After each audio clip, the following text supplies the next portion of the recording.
इथल्या धोकादायक समजल्या जाणाऱ्या पांडवकडा या धबधब्यावर दोन वेगवेगळ्या घटनांमध्ये दोन तरुण पाण्याच्या तीव्र प्रवाहामध्ये वाहून गेल्याचं धक्कादायक वास्तव समोर आलंय। काल आणि आज म्हणजे शुक्रवार आणि शनिवार अशा 2 दिवसांमध्ये या दुर्घटना घडलेल्या आहेत। अग्निशमन दलाच्या मदतीने शोधकार्य युद्धपातळीवर सुरू आहे, पण अद्याप दोघांचाही शोध लागलेला नाहीये। तळोजा इथले रहिवासी असलेले मोहम्मद मुबशीर मोहम्मद शहीद, ज्यांचं वय आहे 20 वर्ष, हे पांडवकडा परिसरामध्ये पाण्याच्या प्रवाहात वाहून गेलेले आहेत। तर दुसरा सांताक्रूज मुंबई कलिना या भागात राहणारा रहिवासी आहे शेन्नॉन गॅस्पर किनी, 19 वर्षाचा हा तरुण आहे। धबधब्याच्या पाण्याच्या जोरदार प्रवाहामध्ये तो वाहून गेल्याची माहिती आहे। शुक्रवार आणि शनिवार मधल्या या घटना आहेत, या दोघांचाही शोध घेतला जातोय।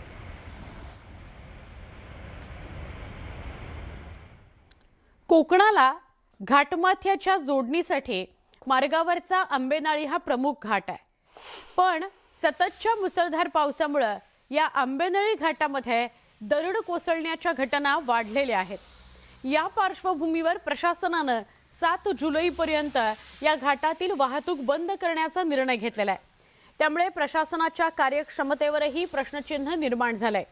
प्रशासनाने मॉन्सून पूर्वी घाट दुरुस्तीचं काम का केलं नाही असा प्रश्न विचारला जातोय।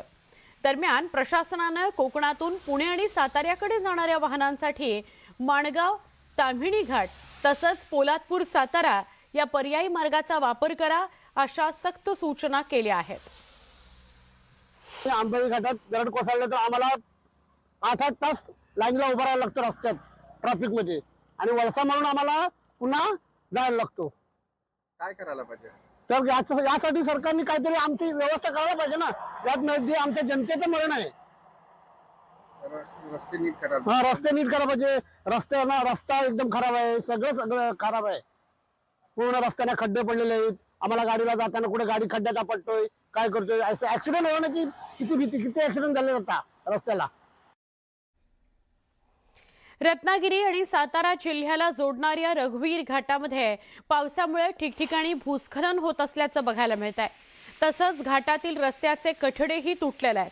त्यामुळे वाहन चालकांनी या घाटातून प्रवास करताना अधिक सावधपणे वाहन चालवण्याची आवश्यकता आहे। खरं तर हा घाट पर्यटकांच्या आकर्षणाचं केंद्र राहिलंय। दरवर्षी पावसाळ्यामध्ये इथं मोठ्या प्रमाणात पर्यटक गर्दी करत असतात। या पार्श्वभूमीवर रस्त्याच्या कठड्यांची डागडुजी करण्याची मागणी केली जाते। रघुवीर घाटातील परिस्थितीविषयी आपल्याला अधिक माहिती देत आहेत आमचे प्रतिनिधी चंद्रकांत बनकर। रत्नागिरी आणि सातारा जिल्ह्याला जोडणारा म्हणजेच पश्चिम महाराष्ट्र आणि कोकणाला जोडणारा प्रमुख घाट म्हणजे खेडमधला रघुवीर घाट, या घाटामध्ये आज परिस्थिती अशी आहे की या ठिकाणी वाहन चालवणं हा एक मोठा धोका पत्करण्यासारखा आहे। कारण हा रस्ता जो आहे हा पूर्णपणे दरीच्या बाजूने खचला आहे, आणि दरीकडच्या बाजूचा रस्ता आपण जर पाहिलं तर एक 3 ते 4 फुटांनी दरीकडच्या बाजूला सरकला आहे। त्याचबरोबर दुसरा धोका म्हणजे या ठिकाणी होणारी भूस्खलन हे नेहमीच चालू आहे, आणि महत्वाचं म्हणजे या ठिकाणी कोणत्याही प्रकारे साईट पट्ट्या ज्या आहेत त्या व्यवस्थित नाहीयेत, आणि संरक्षण कठडे यांचा मोठा अभाव या ठिकाणी आहे। घाटाचे जे जुने संरक्षण कठडे आहेत, त्यानंतर नवीन संरक्षण कठडे या ठिकाणी जे आहेत हे पूर्णपणे उद्ध्वस्त झालेले आहेत, दरीत कोसळलेले आहेत, आणि प्रचंड धुकं या ठिकाणी असतं।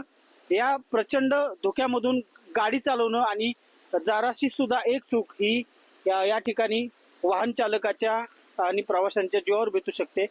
आपल्यासोबत या ठिकाणी माजी नगराध्यक्ष आणि भाजपचे या ठिकाणी नेते आहेत। मला सांगा, घाट कोकणातल्या पर्यटनाचं प्रमुख आकर्षण आहे, परंतु मोठ्या प्रमाणात तो असुरक्षित आहे, काय सांगाल थोडक्यात? बघा, आपण पाहत असाल हा रघुवीर घाट आहे, आणि हा रघुवीर घाट आपण पर्यटन दृष्ट्या खूप मोठं स्थान आहे। मागच्या आम्ही एका भेटीमध्ये इथल्या तापोळ्याच्या केबल ब्रिजला आम्ही भेट दिली। त्यावेळेला आम्ही याच रस्त्याने गेलो 1 महिन्यापूर्वी, आणि आज 1 महिन्याने पावसाळ्यानंतर ह्या आपण घाटाची परिस्थिती पाहत असाल तर अशी अतिशय धोकादायक आणि डेंजर परिस्थितीमध्ये आहे। कोकणाला पश्चिम महाराष्ट्राशी जोडणारा हा प्रमुख घाट आहे, परंतु या घाटाच्या सुरक्षिततेबाबत आता प्रश्नचिन्ह निर्माण झालेला आहे। लाखो पर्यटक हे वर्षा पर्यटनासाठी या ठिकाणी येतात, मात्र आता त्यांच्या सुरक्षेचा प्रश्न कुठेतरी ऐरणीवर आलेला पाहायला मिळतोय. चंद्रकांत बनकर, न्यूज 18 मराठी, खेड, रत्नागिरी.